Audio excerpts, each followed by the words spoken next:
Hello. Okay, cool. Hi. Hi, everyone. My name is Harlo, and thank you very much for joining me today to have a discussion about source communication under lockdown. And before I get into the introduction, I just want to say that the format of this talk is like a little bit storytelling with some tips and tricks mixed in. And it's the culmination of past almost 2 years that I've spent as a digital security consultant in the journalism space, working with a variety of investigations, in print, more traditional media, digital, documentary film, and podcast at this point. So by way of introduction, I am with Freedom of the Press Foundation, and we are a nonprofit based out of the United States, a 501c3, but we do have presence everywhere on the globe, where we do three things. One is we have an engineering team that shepherds, among a couple of other projects, our Crown project, which is called Secure Drop. This is a newsroom appliance that you might have seen at a variety of major newspapers, of which you see here and even now here, growing all over, where from a technological perspective, we can facilitate communications between potential sources, members of the public at large, potential whistleblowers, and the growing number of newspapers of which you see right here. And this goes over like the Tor network. It's one of the constellation of tools that leverages that anonymity system.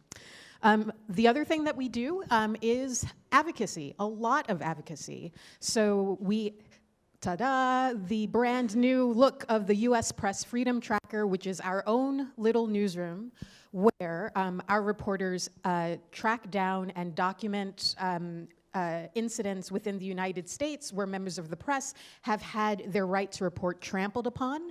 And we do treat it not only like a newspaper, but also it's API driven. And this allows anyone to, work on this particular data if they want to get statistics about incidents and work them into their own reporting or, whatever. And finally, there's my team, of which I'm very proud, which is our digital security and training team. What we do is we write a lot of content. So if you do visit freedom.press/training, you'll see the work that my friends and I have created that give handy guides about how to use a variety of tools that we're going to talk about today, and even some that we won't. And also, we are on the ground. And actually, this is why lockdown was really hard for us. We do an immense number of trainings with journalists across the globe. I believe even over lockdown, we clocked over 1,500 journalists that were trained through our programming. We do consultations and security audits for organizations large and small, and consultations for individual journalists, freelancers, you name it, we're there. So I said I was going to tell this as somewhat of a story. I agonized exactly about how I should do it, but this is kind of what I figured I should do because it is Friday. And so I want to take you through a couple of Fridays that I experienced over the past couple of years. So Friday the 13th, 2020 was the last day I was on an airplane before lockdown. And I was coming from a client in another country that had issues with Secure Drop, and they needed, someone to come in and work with that. And so my team and I flew out there to Canada to meet them. And, we worked on Secure Drop, but this was at the very, very beginning of lockdowns. And so this was an incredibly hard trip to make because people didn't know what to do. The Secure Drop installation was on their premises. We visited them in their office. We poked around with their servers and stuff. But then halfway through the trip, when we had heard that lockdowns were going to be coming, we did two things. One, we definitely scrambled and got on Expedia and canceled the remainder of our Airbnb and got flights home because we didn't want to be kept abroad. And also, we discussed what is going to happen to their secure drop, which was on their premises, but maybe next week they were going to close their doors, and they didn't know when they were going to open up again. And so what's interesting about this is that the secure drop system means, and if you've ever had the pleasure of using it, no, it's great. But if you have ever used it, you'll know that it requires a lot of physical access to servers that need to be maintained, that are usually kept in an office securely in order to mitigate any potential legal issues.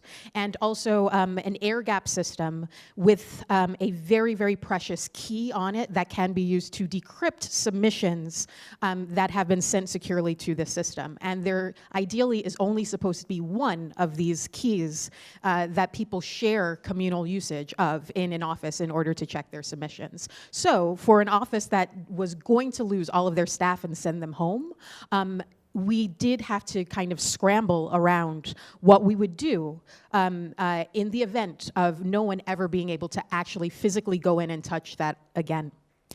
So what we did was we scrambled from lessons learned on that particular job, and putting our heads together to think around threat models. We came up with an advisory about what whistleblowing or source communications with whistleblowers is going to look like when people are remote. We actually kind of rolled back a lot of our more stringently held guidelines for secure drops, such as making sure there's only one copy of that one key. Instead, we put together systems where people could share keys and take home a laptop to safely decrypt that on an air-gapped system, meaning a computer that literally just never touches the internet. But this was, kind of it was such a learning moment for us all, I believe, because this was the first time where it became abundantly clear to me that we take so much of this work for granted when we are working with confidential sources. There's a lot of trust that is bound with the physicality of life, of our day-to-day, that we didn't necessarily realize would just be gone in an instant.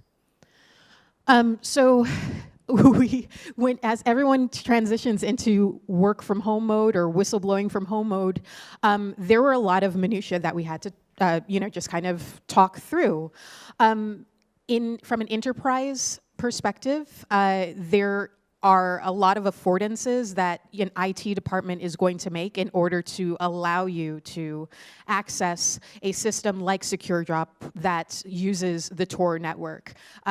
Historically, enterprise offices are very, very reluctant to allow Tor network onto their basic their corporate networks. And I would be very curious, by show of hands, if anyone knows that particular pain that I'm talking about, where somebody says, it's absolutely impossible for you to use Tor in this building. But given those restrictions, when people go home, obviously you can't necessarily, you can't necessarily tell people what they can and cannot do on their home network, because that is a relationship that they have with their own cable companies. And the only thing that you do in corporate situations is hopefully give people access to a VPN that they can use in order to access, their email or the content management system by which they file or other assets on the company. And so if that corporate VPN was configured in such a way to block Tor traffic, that meant that there were a whole bunch of SecureDrop instances that, were unattended to, because there was no one that was actually allowed to check their SecureDrop submissions from their own homes. And so in addition to understanding this problem, and we didn't necessarily know that that would be a problem until people started to just ask us about it and ask us for workarounds, did we come up with protocols for talking, petitioning your IT department for solutions that would allow them to have access to the Tor network under certain circumstances, even if they were using their corporate VPN. We also definitely instructed people on, how to use the operating system Tails, which is already part of Secure Drop. It's the incognito system USB stick that looks entirely crazy, I know, where you boot into an operating system separate from the one that is on your computer in order to do all of your networking over Tor and another host of other properties. But that was one particular, learning curve that we actually had to kind of get over. And so we also realized that in addition to those who were working in Secure Drop land, my team, my lovely team here, I love them so much, and without them, I would not have gotten through this pandemic at all, actually, decided to keep ourselves connected in a variety of ways that were integral also to our job, such as talking about how journalists can work from home safely and adding guidelines here. Some of our key takeaways, not only for Secure Drop, but for anything where you are, working on sensitive stories from the comfort of your own living room. Obviously, here's some tips.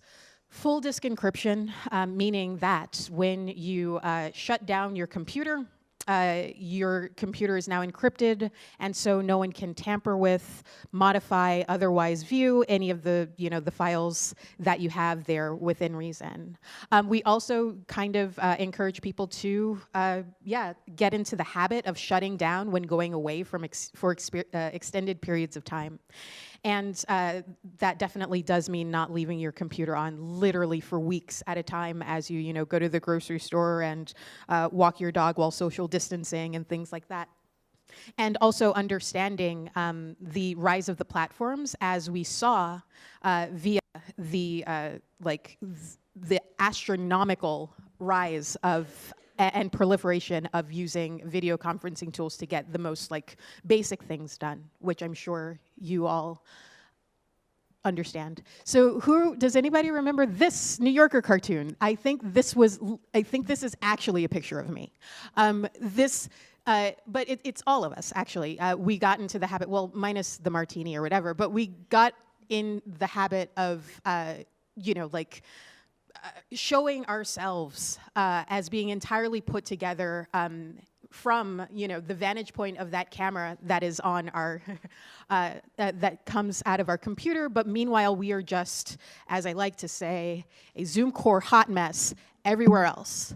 And from a digital security perspective, this actually did come into play in ways I thought were pretty interesting. So at the beginning of lockdowns, when Zoom realized that there was a huge uptick in their user base, because of its convenience and because of its availability, they did make some claims. I wonder if you remember. They made some claims that were actually untrue regarding their ability to support end-to-end encrypted conversations for parties over the platform. In their marketing, they actually did say that calls were end-to-end encrypted, which was, at that time, a lie, and they were actually kind of bad faith capturing a moment where this was a cool term to use in security and just applying it to the fact that they had regular encryption. And so because we all found ourselves in the security community relegated to talking to people over platforms like Zoom, and actually I do see a couple of people in this room who know why that was particularly painful for us, because Zoom is not typically a product that the people of the old days of the internet freedom scene would ever think of using, but yet we found ourselves having to. Some of us got a little bit curious, and some of us started asking questions. So in March of 2020, our esteemed colleagues Micah Lee and Yael Grauer actually wrote a piece on The Intercept where they, after doing their research, discovered exactly why Zoom was abusing the term end-to-end encryption in their marketing materials.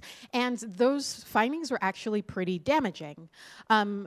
in addition to discovering a number of vulnerabilities in, the waiting room feature, for instance, that allowed people to abuse that and eavesdrop into conversations that they were not supposed to participate in, which were fixed.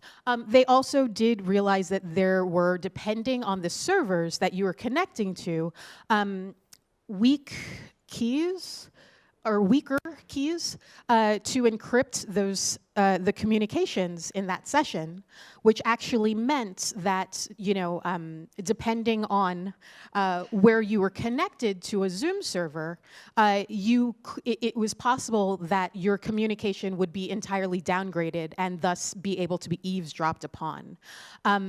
Geopolitical stuff notwithstanding, because I'm not going to say that American Zoom servers are better than Canadian or Chinese Zoom servers, not in this talk anyways, but what the takeaway is that there were a lot of claims made by Zoom regarding people's security that were absolutely unfounded in the infrastructure of the platform itself. Sorry, this is so low res. I wasn't expecting that. But that said, Zoom did definitely, take our criticisms to heart, which was pretty cool.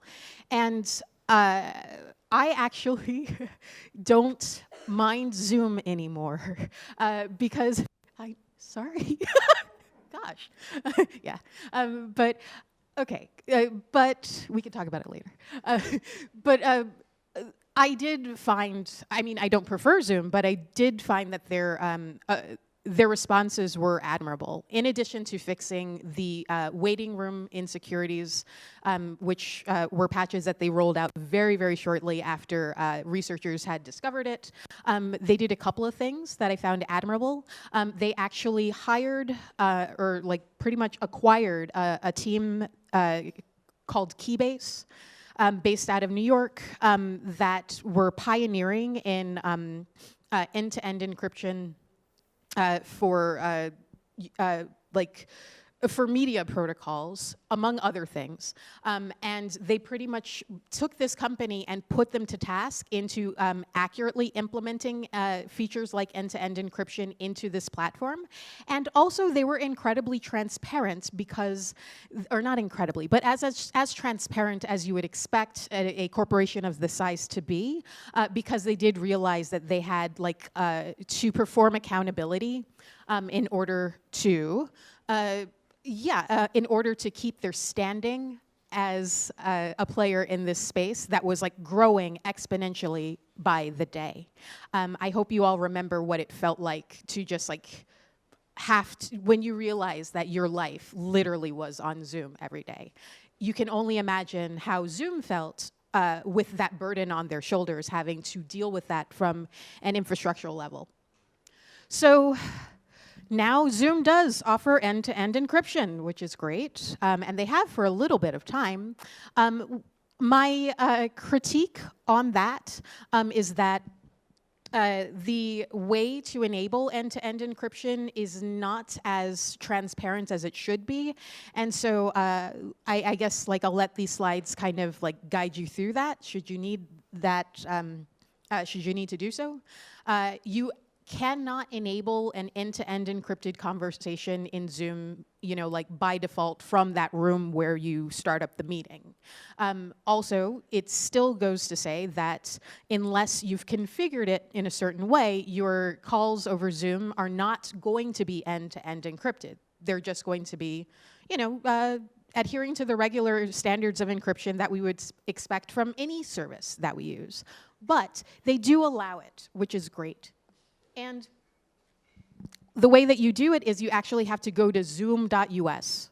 You have to log in to your Zoom account and go to your profile. And then from your personal profile settings under security, you scroll down a little bit, and then you toggle this on.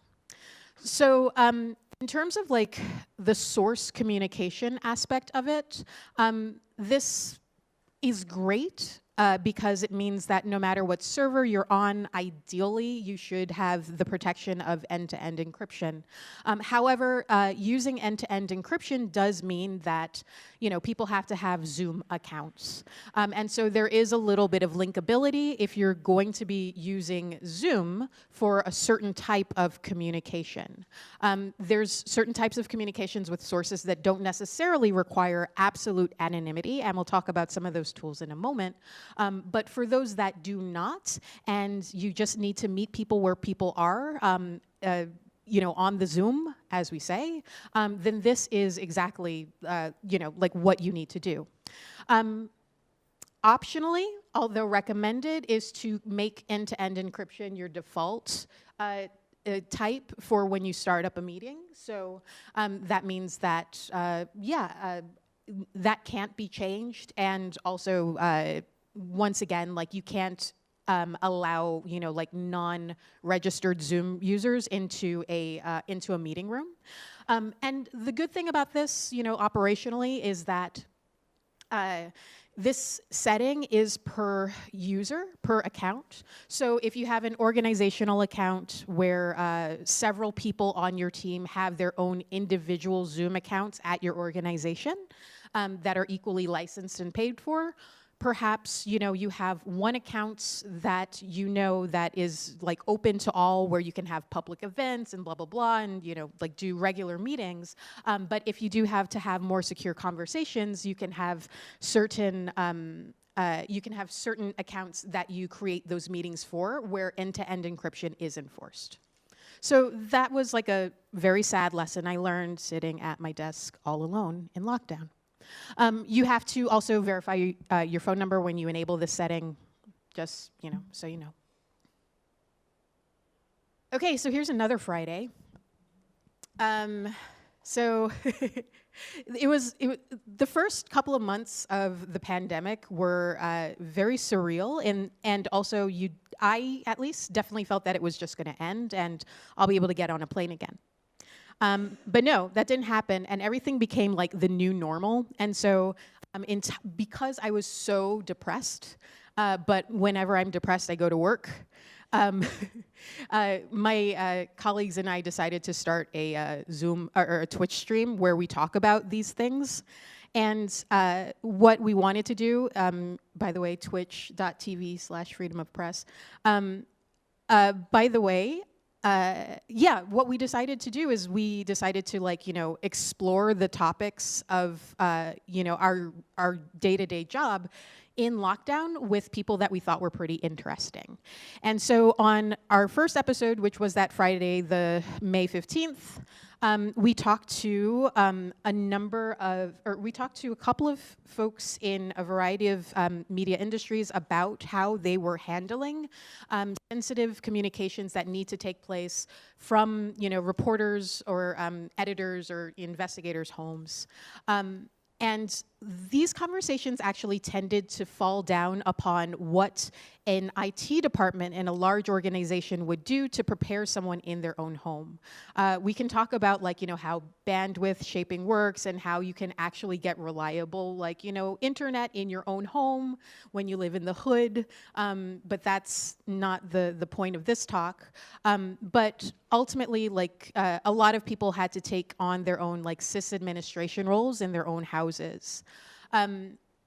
You can imagine it's a little bit harrowing for someone who's working a national security beat to all of a sudden have to rely upon the same internet that their children use for their homeschooling to have certain types of conversations with what are supposed to be confidential sources. The reason why is because in a typical home, your internet service provider, who you will pay money to bring cable into your home, will be very nosy about the type of transactions you're making over the internet. They will know when you are on Zoom, and they will know when you're on Netflix, and they will know when your children are at school, et cetera. And so a lot of the more, diligent and perhaps even paranoid of the reporters that I had spoken to were really, really worried about two things. One was that particular nosiness of their ISPs, understanding exactly how much time they were spending on any particular platform to communicate with sources, and also how to protect their traffic from the clumsier members of their home as far as the internet is concerned, such as, children who will play, games on their iPads all day and bring viruses onto the network. So one thing that we didn't publish any of this, but we did some, that looks horrible. We did some research on it, and were able to consult people on were, simple-ish ways to outfit your home in order to optimize it for this type of, becoming, your own IT infrastructure in-house.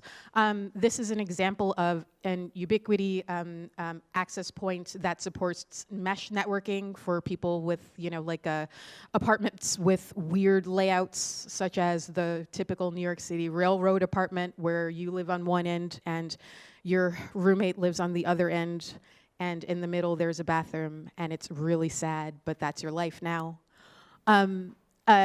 Introducing mesh networking in order to properly distribute and properly shape network trafficking and associate different devices to, to different access points that are strategically placed around the home was one example. And there are other examples that I won't mention, but this was just, the one that I had the most experience testing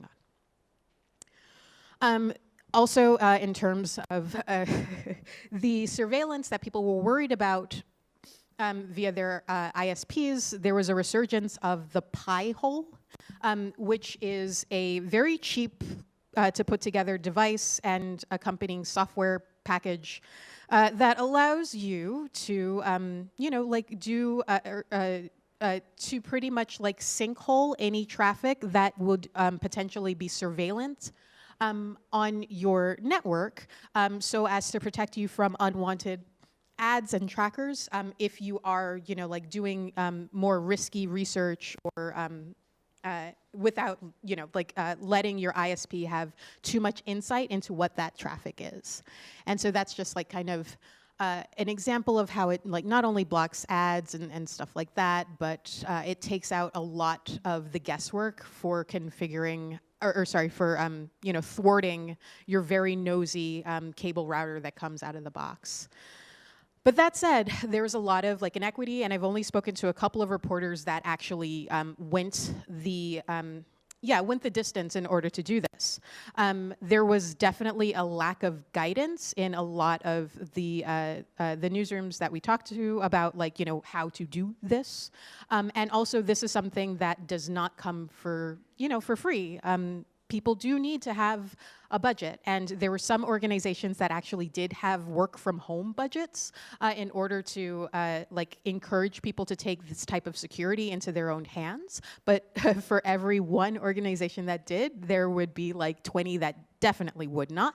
And so this has to be something that you really are encouraged to do. And so finally, even for those that I did ask if they had the proper support, the follow-up question was did you actually do it?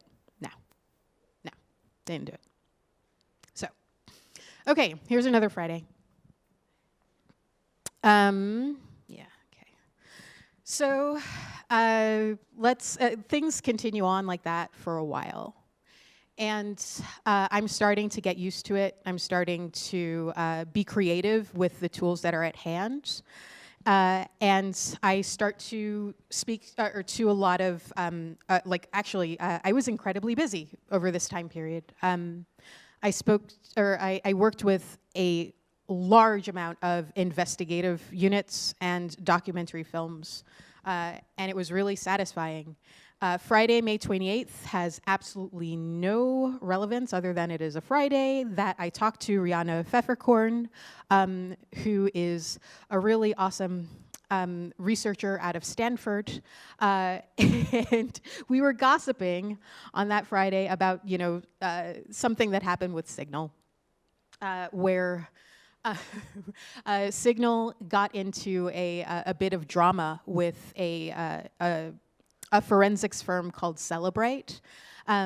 I think some of you remember this particular drama, where they were exchanging barbs about how one can hack the other. Celebrate is a forensic, or it's a firm that creates a forensic tool that a lot of law enforcement and government and intelligence agencies use in order to analyze and extract data from mobile phones. Well, no, from devices in general, but specifically mobile phones. And it was around this time where Celebrate very publicly and loudly announced that they had added Signal to their list of apps that, if encountered on a device, they could grab some stuff, they can grab some data from, despite Signal's claims of, like a near perfect, anonymity and security and encryption on these devices. So once again, to make sure we're perfectly clear here, what this means is that if someone physically has your device, then they could plug it into one of these machines, and then they could pull out, things like messages, contacts, etc., specifically from Signal. They can pull out data from a variety of other places on a device. Doesn't really matter. But they also added Signal as one of those things that were rife for analysis if you were using their product. And so Signal fired back. And they said, well, we got our hands on one of your devices, we analyzed your software, and we discovered that your software is wildly unsafe, has plenty of exploits, blah, blah, blah, blah, blah. They even threatened to release a version of Signal to the world that would essentially, in the event of encountering a Celebrate device, trigger something to destroy the Celebrate device, which is not particularly cool. At any rate, this display of, these shots fired between these two entities was amusing from a security perspective and gossipy and the bit of humor we all kind of needed. But ultimately, I would speak to a number of, this was happening even before the pandemic, but increasingly now, speak to a number of investigators who are like, I really can't, my beat is suffering because no one wants to play this game anymore. Sensitive reporting, like if you're working with national security and stuff like that, really does rely on a fair amount of trust, and usually, ideally, meeting in person is the gold standard. And so when you take this out of the equation and you're telling people, yeah, we're going to use Signal, and then this Michigas is going on, then there's a huge barrier to establishing trust. And so from the number of reporters that I spoke to who were working on very sensitive beats, they definitely did say that it was undeniably easier to do their work only after lockdown, to a point where, some investigations were put on hold because sources were unwilling to meet, unable to meet, and unwilling to, rely on, the devices in our pocket when they're performing the act of whistleblowing. And not only were some investigations put on hold because of these limitations, a lot of them were shelved indefinitely. So there are a lot of stories out there that we might not get to hear because the connection between the source and the journalist, that initial contact could not be established because there was absolutely no trust, because trust had been relegated entirely to the digital. Some of them might come out, but one reporter did tell me that there was this caveat that a lot of these stories might no longer be relevant, people are going to lose interest and move on, and why, even if we can pick up the story, why do it? Because nobody's going to care anymore. Before lockdown, There was a lot of emphasis in training, and there still is. I'm not going to undermine it, but a lot of emphasis in training in journalists to be as like savvy as possible in putting together like, you know, these variety of systems in order to expedite or like to equally balance what you can do physically with sources and what you can rely upon digitally, and it's a balancing act, and it's really like an exercise in creativity. However, given the fact that everything is relegated to this digital realm, a lot of investigators I talked to, they pretty much lost a lot of confidence. And it wasn't confidence in their ability to be creative and to, you know, put together the best way to, like, you know, I don't know, to get documents from a whistleblower and put them in someplace safe in order to work on it. They were confident, but they weren't necessarily confident enough in the ability of the people that they were working with, primarily the source. One journalist I spoke to said that he wanted to resist hubris as much as possible in placing a less tech-savvy source in harm's way, because these implications are a lot broader than they were when we had the ability to be more creative between the digital and the physical. And this is a talk I did beforehand, and I'm laughing at myself because I say this a lot. It's the symmetry of preparedness, and also and ultimately, like, this really came into relief going into lockdown because relying on tools like WhatsApp and like Zoom and, you know, like all of the stuff that we totally took for granted because this type of complacency breeds insecurity became worse of an idea. There's also the being lawyered up. That is something that was less of an ability, or people had less of an ability to communicate because they did not necessarily have the ability to walk into an office and talk to someone about a problem, about a meta problem. And this is another thing, so I'm just gonna splap it up there. You've seen this a million times if you know me. This is the matrix where you think about your decision-making and which like digital platform to communicate with someone on, and people started to really, really take that to heart. Knowing that, you know, like, we have things that really, really do serve us well in having a confidential conversation for a variety of reasons, not just end-to-end encryption, but also, you know, the way that they handle things like metadata, the way that they interact with, you know, law enforcement historically, et cetera, matters a lot. However, you always have to counter that with where people are going to be available. And so, especially when, you know, doing investigations and reporting with folks in other countries who are going through conflict and other crises, talking to them on Signal is probably not going to be available to you, but you're going to have to switch to Telegram, and then all of like the digital security nightmares that unleashes.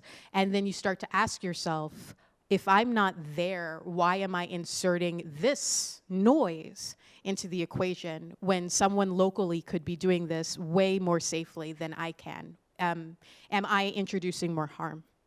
So this was actually, to go back to the storytelling bit, like really,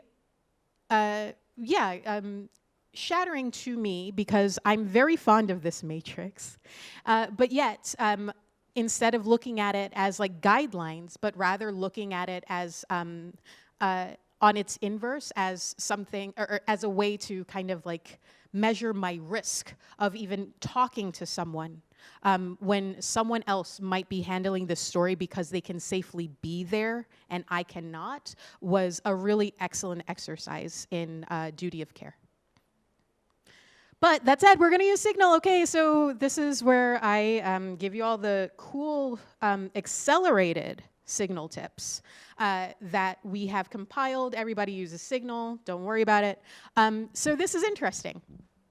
So in Signal, a lot of people ignore this, but you have safety numbers.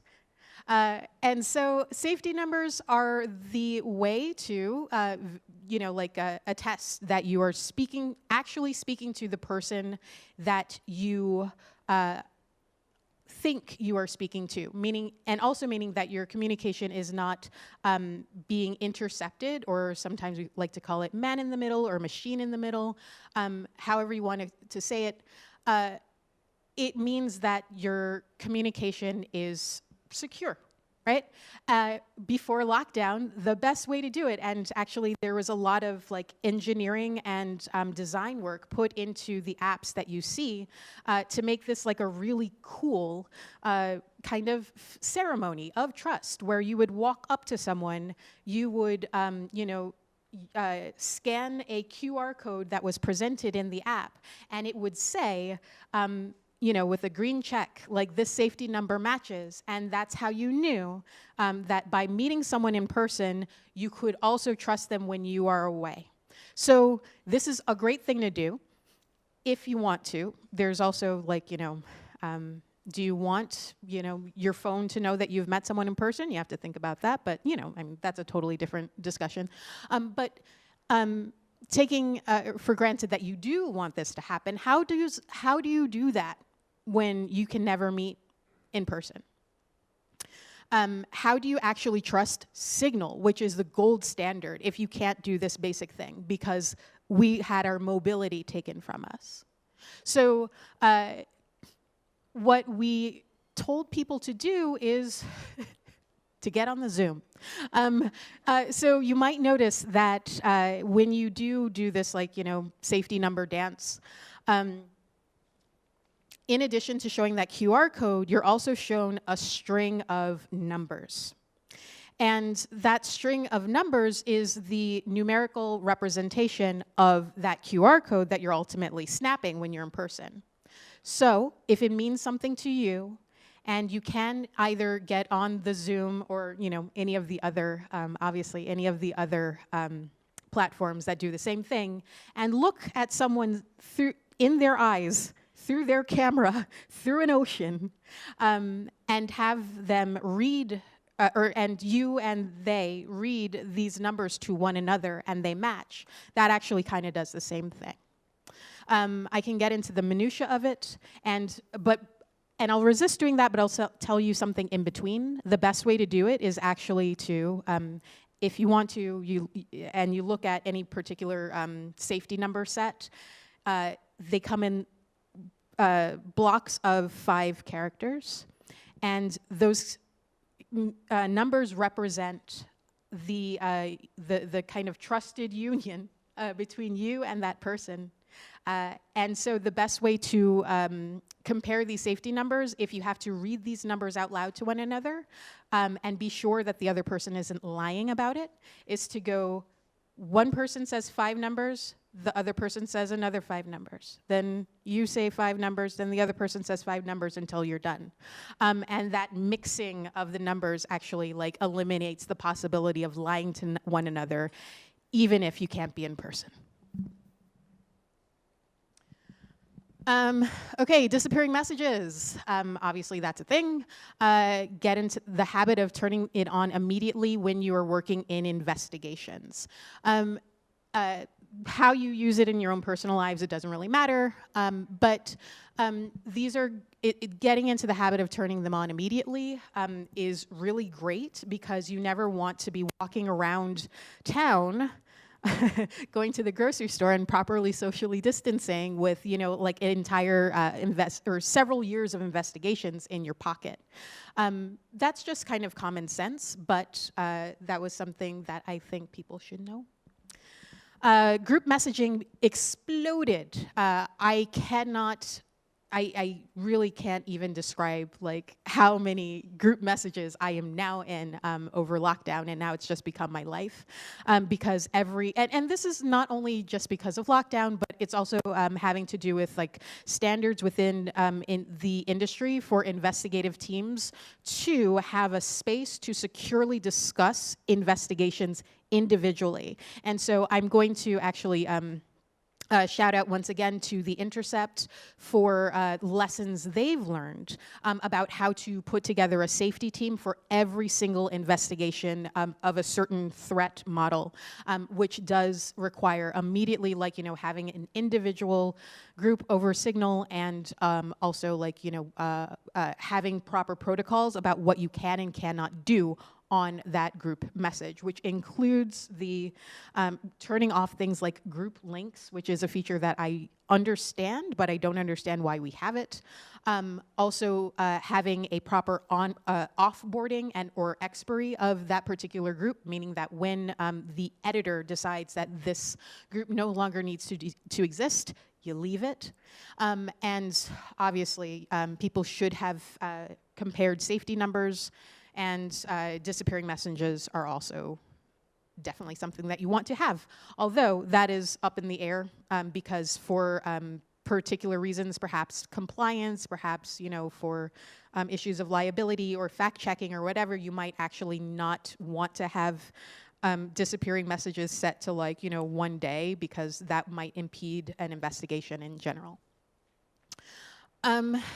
Administration. So this isn't pretty interesting, but just know that this is a new feature that rolled out during lockdown. Oh gosh, really? Time flies. Okay, so I'm gonna skip over that. Signal for desktop, that is something that I did want to talk about. Make sure that there's full disk encryption yet again, and also have a look at the devices that you have linked over Signal Desktop, because you never want to have a bunch of devices that you no longer control. You know what full disk encryption is? Notes to self actually are really great and are an excellent alternative to the default note-taking apps that you have on your phones, which is actually really excellent for the media makers that I had met who still went out there despite their insecurity about, you know, like the PPE that they had at their disposal, because and why it's useful is because it is fully end-to-end encrypted, unlike, you know, like the Notes app, which actually has severe limitations on what you can encrypt. Okay, we can talk about your privacy here. But I do want to, as you observe this slide, talk about like notifications, where you definitely don't want to get yourself into a scenario where, regardless of like all the work you did to lock down your particular phone, you receive a bubble while your phone is locked on a table, and it pretty much displays all of the contents of your messages. And another thing, especially since everyone is crazy about Pegasus, and we definitely do know that not only is Pegasus the name of one of a variety of tools that do the same thing, and so there's so much out there that we do not know. We do know that one vector is, you know, unsolicited media, one particularly pernicious vector. And so if you're concerned about unsolicited media coming into your phone, then use the auto download options, which are actually for data saving, in order to prevent that from happening, and only like download and look at images and videos from people that you can trust. Registration lock and your phone numbers. Okay, here's another Friday. I'm going to talk about collaborative solutions because it's not only about source communication, it's also about you know, how you communicate within an investigative unit. And so one thing that we did was just talk about, like, you know, self-hosted solutions that could, if you were brave enough to do so, make sure that you were no longer reliant on these platforms. So I'm going to shout out really quickly CryptPad as a great alternative to Google Docs with the collaborative editing. All of these are self-hosted. Nextcloud. Oh, well, this is a self-hosted option. Yes, but yes, we could talk about that later. Nextcloud, which is great for a alternative to Drive and Calendar and all sorts of Google Suite stuff. We love Jitsi still, and self-hosting and so many security configurations that make it even more powerful than Zoom. For large media operations, people working in the media space, doing unsafe things like, oh God, remote desktop, when you have to know, when you're in separate editing suites across the globe and you literally have to work on a feature together, recommending a protocol called WireGuard as a VPN to connect people or to gain access to shared assets, and then wrapping that all under a protocol called Tailscale. But caveats galore, because it's not for the faint at heart. So here we are today, and I have a lot of nightmares, but I also have a lot of daydreams. My nightmares are actually about the metadata trail that we have left. It has grown exponentially if you think about how everything that you used to do physically has now taken place over Zoom and other platforms, and all of that metadata is in their hands. And as that data finds its way into their hands, that archive can find its way into law enforcement's hands. I think that this will, I can't wait to see what happens. I mean, it'll suck, but it'll be very interesting. So before the pandemic, our press freedom tracker, definitely picked up on stuff like subpoenas and legal orders, which wasn't looking great because this was the Trump era and they were really into that. But then if you look at the time period between, that day I first experienced lockdown and the Biden inauguration, we had 19 incidents of, just kind of petty, easy grabs at this type of data. And and so I do want us to think about, it's not the Biden administration is going to make it better, but this is already out there and it's dangerous enough. But on the right side, I do daydream about the fact that we learned a lot about hybrid working as far as putting together really good whistleblower-based investigations. And now combined with the confidence to be together in public, I think we're this is going to become an amazingly interesting industry. And also finally, what we've proven is that we can actually make media, we can save media outlets outside of the coasts with tactics like these. Why does news have to break in New York, Washington, LA? Why? Why does that have to happen? You can use these same tactics in a newsroom in Tennessee and save journalism there. So that's it. I don't take questions. Thanks to my friends, Kirsten, who's watching, and all the rest. And that's me.